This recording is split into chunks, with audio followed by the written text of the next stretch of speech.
सबको जय मसीह की। सुबह के समय में परमेश्वर की महिमा हो। आज सुंदर समय दिया परमेश्वर की आराधना करने के लिए, उसकी प्रशंसा करने के लिए हमें मौका फिर से दिया है, इसलिए धन्यवाद देते हैं। वही परमेश्वर की महिमा करते हैं। आइए आज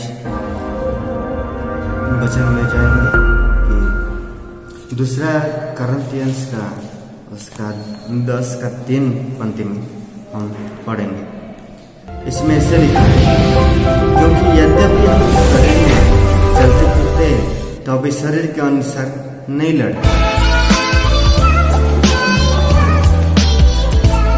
इस वचन के अनुसार शीर्षक में ऐसा लिखा है कि शैतान हमारे मन तक कैसे पहुंचता है, हम क्या कर सकते हैं।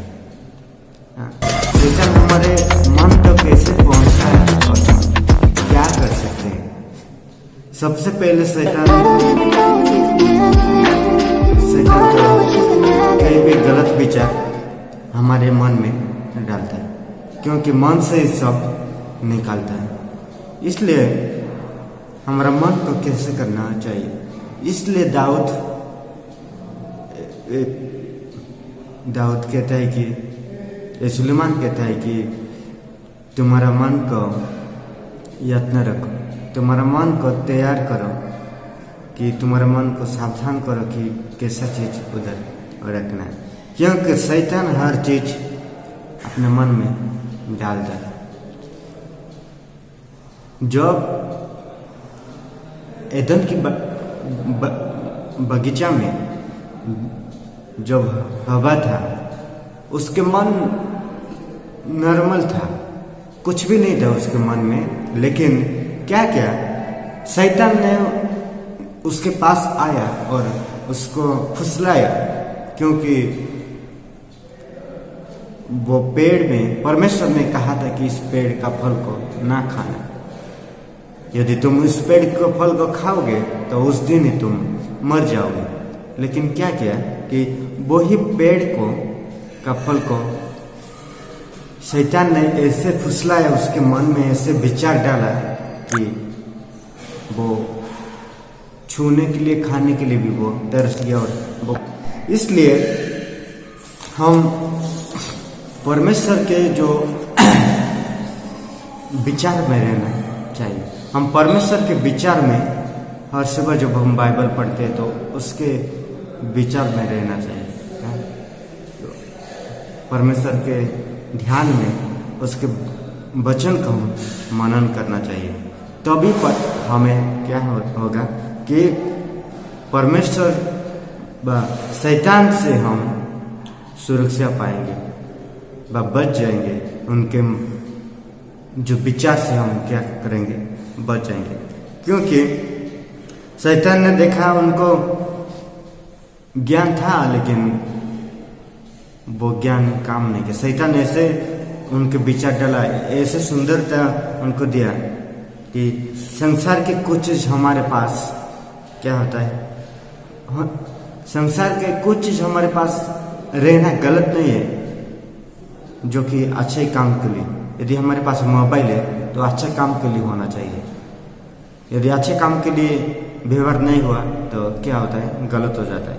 हर एक चीजों में मोबाइल गलत चीज भी दिखाता है, लेकिन हमें वो गलत चीजें से क्या होना है, हमें बचना है। लेकिन शैतान क्या करता है, हमारे मन को कंट्रोल करना चाहता है। लेकिन हमें क्या करना है, उस चीजों से अपने आप को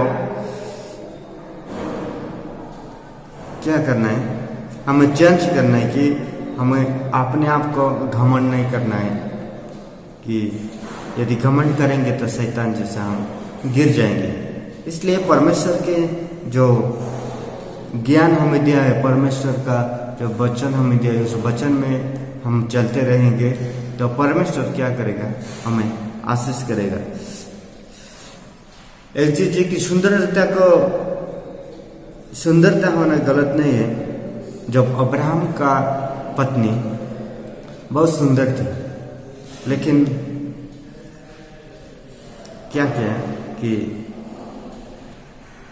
उनका अपना बहन जैसा बोला। दूसरे जो गया तो क्योंकि वो बचना चाहता था, उनका जान को, अब्राहम अपना जान को बचाना चाहता था, इसलिए सुंदरता देख के अपने स्त्री को बहन बोला। बेर्शेबा के दाऊद के बारे में देखते तो दाऊद जब छत पर था तो क्या किया कि अपने छत पर एक सुंदरता देख के लोभ आया, जो बेर्शेबा का सुंदरता देख के लोभ आया। लेकिन हमें सुंदरता को क्या करना चाहिए कि एक अभिलाषा के अनुसार नहीं देखना चाहिए कि गलत विचार हो जाता है, गलत विचार मन में शैतान डालता है हर एक विश्वासी को। लेकिन उस गलत विचार से हम छुटकारा पाने के लिए क्या करना पड़ेगा कि परमेश्वर के वचन को पढ़ना है, परमेश्वर के वचन को मनन करना है और परमेश्वर के वचन को आज्ञा पालन करना है। यदि आज्ञा पालन करेंगे तो ये परमेश्वर हमको क्या करेगा, गलत विचार से प्रभु हमें मदद करेगा, सहायता करेगा। उस गलत विचार से हमें निकलने के लिए परमेश्वर हमें मौका देगा। प्रभु इस वचन के माध्यम से हम सबको आशीष दे। सबको जय मसीह।